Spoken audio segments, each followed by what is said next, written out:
This is a concrete factory that makes 108,000 concrete per hour, and it works with the duper that I made a few weeks ago. The duper that is in the overworld will send all the concrete powder in the end, which is then converted into concrete blocks and collected. You can also collect the powder if you flick this lever. It also works with sand and gravels. And it also has a safety feature that allows you to enter in while it's working without ending up in the redstone. This factory has been inspired by the 6th game tick one by Bread and Shinji, so a lot of credits goes to them.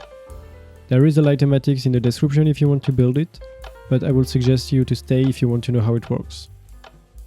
So this factory is built in the end dimension, of course, where the obsidian platform is supposed to be. And we use a technique called silly string to prevent the obsidian platform to regenerate. There will be a video linked in the description to explain how to make it. I slowed down the game to make it easier to see, but here every 8 game tick we have the concrete powder arriving. It falls down and it gets pushed by the slime block. It's because the soul sand is a bit smaller than the block, so the powder will end up a bit under the top part of the slime block, meaning it will get pushed here on the side. To achieve that, we have this piston pushing, and this piston is getting 0 ticked by the redstone dust here. So we start by pushing the concrete powder on this side, and then there is another slime block to push it on this side. Here we have a slab instead of a soul sand to prevent the concrete powder to fall on it. When the concrete powder is sent on this side, we have two options. If this lever is turned on, it means that the factory is on powder mode, so both of these pistons will be extended, so the powder will get aligned against the head of the piston and will fall straight down, and then be collected at the bottom. The second piston is just there to stop the TNT duper. But if we have this piston retracted, it means that the factory is in concrete mode. And please make sure to not switch the mode while it's running, otherwise there is a big chance that the factory will break. When these pistons are retracted, the powder gets now aligned against this ender chest, which is smaller than the block, meaning they will get pushed by the slime blocks. And from here the powder will go around and get converted into concrete. But it's kind of hard to see with all the wiring, so I will remove it. Okay, now we can see it a bit better, and don't pay too much attention to the bugs here.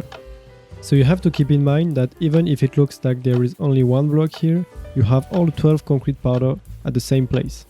And you need to separate them. And that's what we are doing here. We need to separate the 12 concrete powder into 12 different concrete blocks. So pretty much the same thing is happening on the 4 sides, and I will explain it on this side because it's a bit easier to see. So we start by aligning the powder into this honey block. This can also work with an ender chest, but the honey block is important because it will slow down the powder to prevent it from falling down.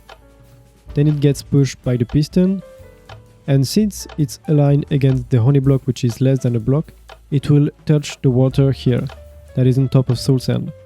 This is important to prevent it to fall on the glass. You can see here that the powder is going down and then up again. But we have these 2 slabs to prevent it to go too high up. As you can see, if we don't have them, they will fly up. Then here 3 of the powder will get converted thanks to the flowing water, and as soon as the last one is getting converted, we pull the 3 of them, which means there is just enough time for the water to reform for the next concrete powder. And since we have blocks arriving every 8 game tick, we can pull all 3 of these blocks at the same time.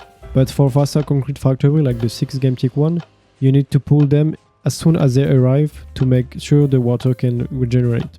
That's why in this factory the pistons are triggered with 1 game tick of delay each, but in this case they can be triggered all at the same time. And then the rest of the powder will be sent into the next module. But we still need to align them again, otherwise they won't be able to be pushed by the slime block, because here they were aligned against this honey block, which is less than a full block.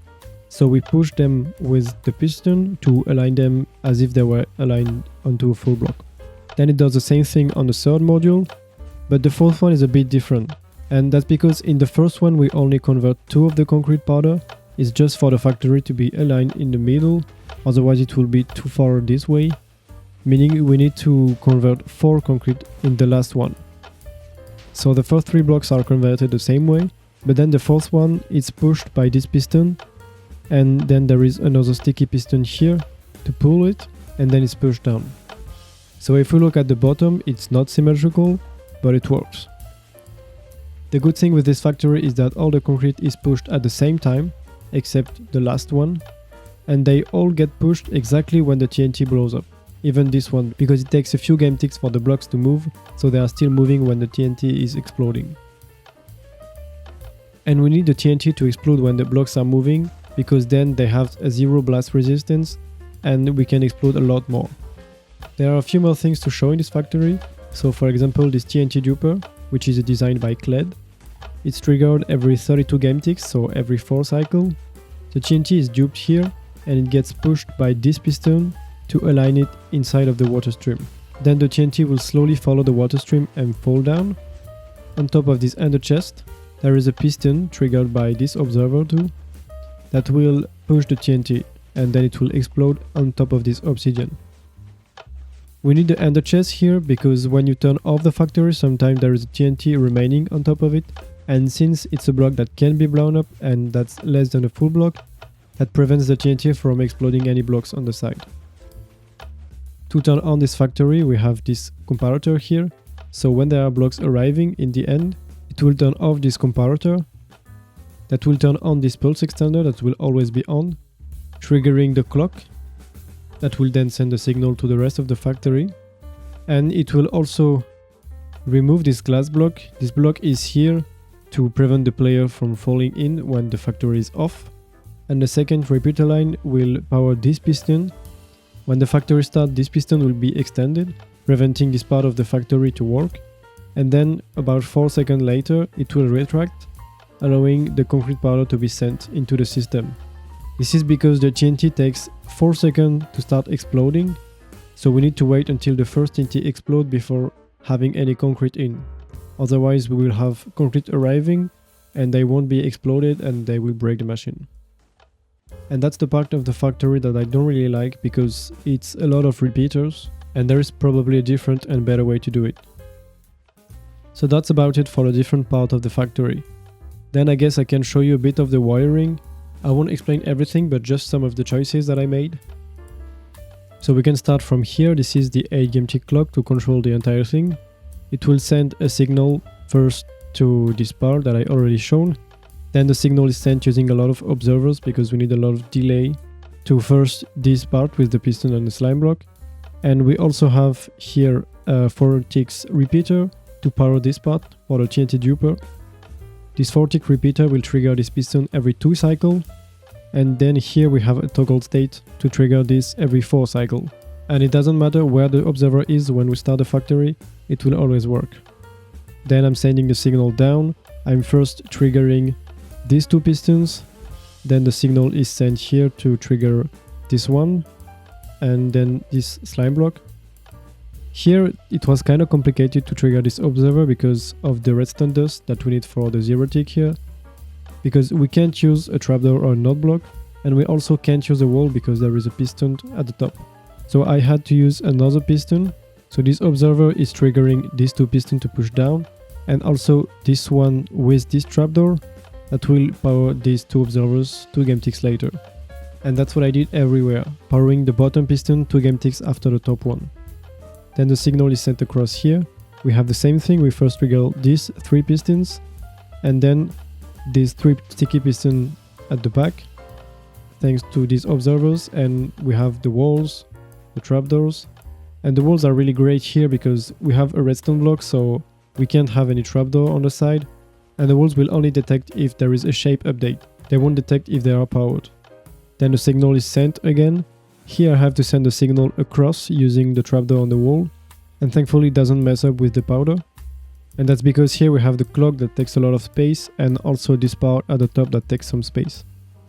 And actually I don't know what this is supposed to be. Yeah, this is useless. Okay. And then we have also a lot of observers to send a signal to this last piston. I don't really like this part, but I didn't find a better way to do it, so yeah, that's a lot of observers. And I've seen a few people recently saying that this kind of wiring is kind of a mess because it uses a lot of blocks, a lot of trapdoors, walls, observers, rails, where you can only use redstone dust and repeaters and it's a lot easier. Well, no. Please don't use dust in your wiring. It makes sense if you want to make something for early game that is cheap and easy to build, but if you want to make something that is compact and lag friendly, using Dust is just a skill issue. But yeah, I just wanted to mention that. And by the way, I'm not saying that my wiring is perfect, I'm just saying that this kind of wiring is a lot more ideal. And speaking of ideal, I wanted to talk about improvement on this factory. One of it is the layout. And this factory is 12 by 12 blocks, and I had an idea for another layout which could make it 11 by 11. So the current one is this one, so this is the one I've shown, and this is the shape created by the pistons. And I think the ideal one will be this one, where the concrete powder are in this shape. And it means that you always need a piston here to push the concrete on each side. And this part should be easy to wire, I think. The only downside is that you don't have a lot of space to put soul sand to lift up the concrete powder. So I tried quickly wiring something and didn't find a nice way to do it.